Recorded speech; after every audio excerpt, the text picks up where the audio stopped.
How to create a My SBA loan portal.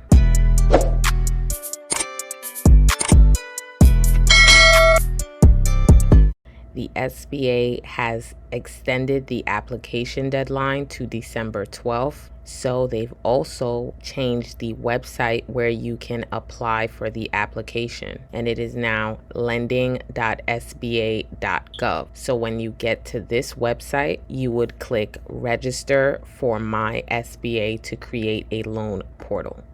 When you get to this page, you would put in your first name, last name, username, and password.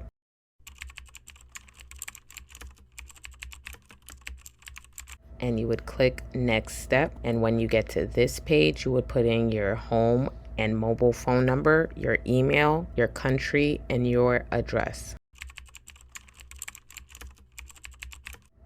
After completing this, click next step. Enter in your date of birth, your social security number with no dashes, and you would answer this question: do you currently have an SBA loan open or not? Then click next step. They will ask you to choose 3 security questions and answers. Once you've done that, you would click complete registration.